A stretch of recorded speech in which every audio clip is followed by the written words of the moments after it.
For this demonstration, I created an account on Twitter.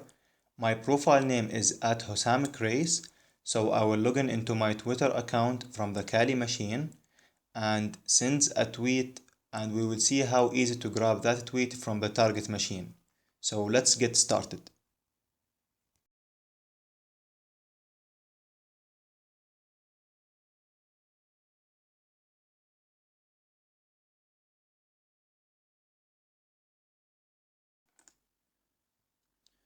Okay, so let's compose a new tweet here. And I would say hello from Kali Python.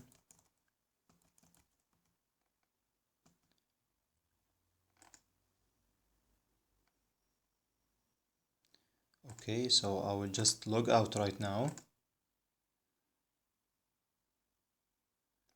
And let's have a quick look on the HTML page which gets created after posting my tweet. So I will browse to my profile name, Grace, and in Firefox to view the HTML source code, you just need to click on Developer from the menu and then the page source.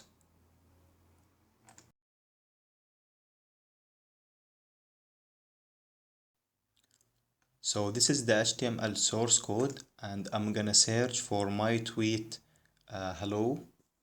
So once I type hello, okay, and if we scroll to the left a little bit, so this is our tweet here, and if we go to the left a little bit, notice the HTML meta tag parameters. The first parameter has a value of description, and the second parameter, which called content, does contain our tweet here.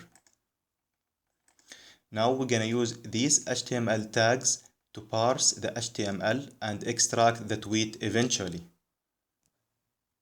Python has a library called Beautiful Soup, which is a very well-known tool used to parse an HTML pages.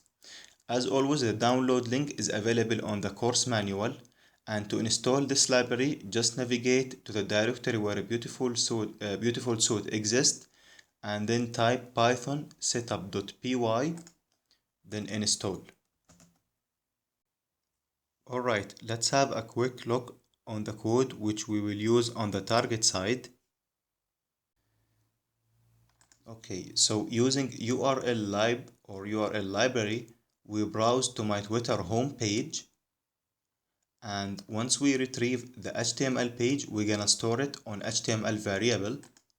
Then we pass the HTML page or a variable to soapy function. Remember the HTML meta tag which contains our tweet. We will look for it using a find function in Beautiful Soup. So we will look for a meta name and a value of description. Okay, for now, I will just comment the rest of the code so we can see the output at this point.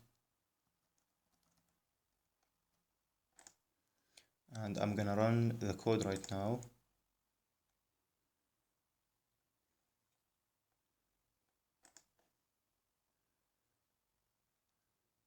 And fair enough, we got the desired line here.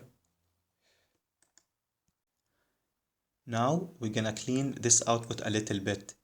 Notice that our tweet is located in the second section in a parameter called content. So we will inform the find function to only show this part for us. So at this point I will comment this line and I will re-enable these two here.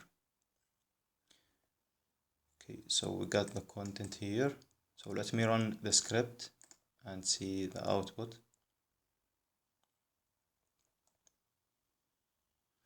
Okay, this is much cleaner, but once again, we don't need all of this output.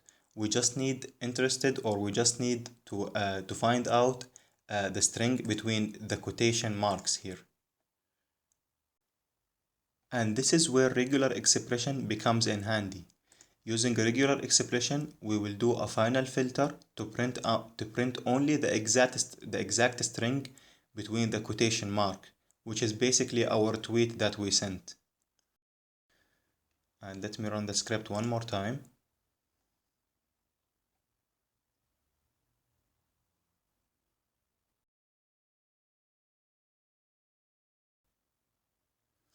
And fair enough, as you can see in the second line, we got exactly and only our tweet that we sent. Okay, so I will clean my code here a little bit.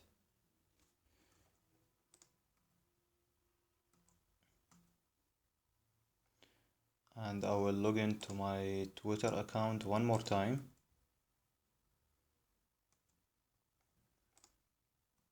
So let's send another tweet. Okay, so, and let's say we made it.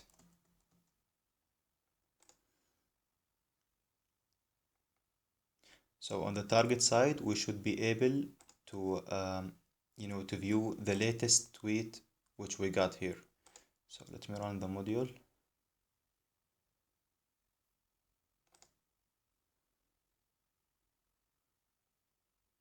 And fair enough. So last word before moving on to the next video, keep in mind that we were able to get the tweet without any login or authentication.